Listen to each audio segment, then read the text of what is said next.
From IsReal News, this is the morning briefing for Saturday, March 21st. Iranian media report that the uranium enrichment facility at Natanz, described as the country's largest, was struck this morning. According to Iran's Tasnim news agency, there was no radioactive leak and residents near the site were not in danger. The International Atomic Energy Agency says Iran informed it of the strike and that there has been no change in radiation levels.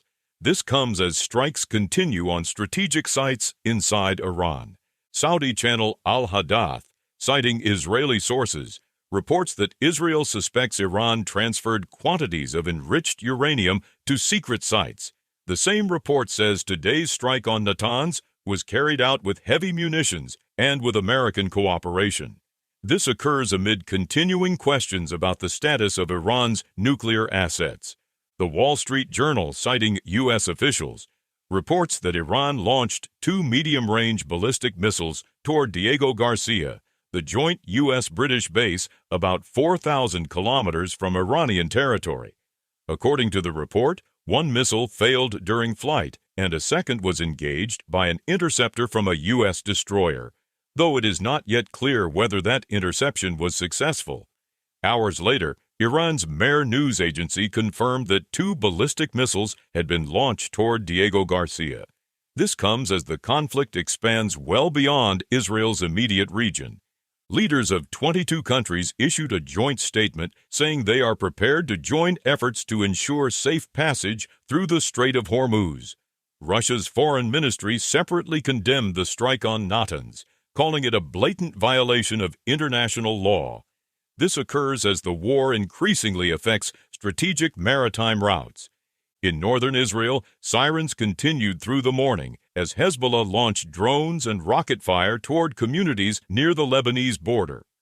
Falls were reported in Safed and Metula, with no injuries reported. This comes as the northern front remains active alongside the confrontation with Iran. The IDF says the Israeli Air Force struck dozens of targets in Tehran overnight in a broad operation directed by military intelligence. According to the military, the targets included facilities producing essential components for ballistic missiles, storage sites, and a defense ministry complex responsible for missile fuel production. The IDF says the strikes significantly damaged Iran's ability to manufacture missile components. This follows continued Israeli efforts to reduce Iran's missile capacity. U.S. Central Command Commander Brad Cooper said American attacks are intensifying. He said U.S. forces have struck 8,000 targets so far, including more than 130 Iranian vessels, and said Iran has lost significant military capability over the past 3 weeks. He added that the United States continues to maintain air superiority over Iran. This occurs as Washington signals continued deep involvement in the campaign. Defense Minister Israel Katz said the intensity of strikes carried out by the IDF and the U.S. military will rise significantly in the coming week. He said the campaign will continue until every security threat to Israel and to U.S. interests in the region is removed. Later, Katz visited the impact site at a kindergarten in Rishon LeZion and said the war will continue as long as needed. This comes as Israeli leaders indicate the campaign is entering a more intense phase. The IDF says a surface-to-air missile was fired at an Israeli fighter jet during operations over Iran.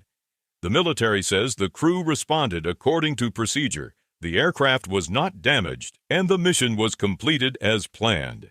This occurs as Iran continues attempts to challenge Israeli air operations.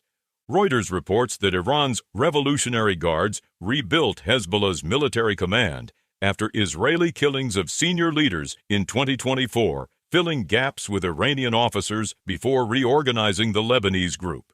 According to the report, that effort helped restore Hezbollah's readiness in time to join the current war in support of Tehran. This comes as Hezbollah remains active on Israel's northern border. Iranian President Masoud Pezeshkian wrote on X that Iran does not seek confrontation with Arab states, saying neighboring Muslim countries are Iran's brothers and that the only beneficiary of divisions among them is Israel. This takes place as Gulf states remain exposed to the wider conflict.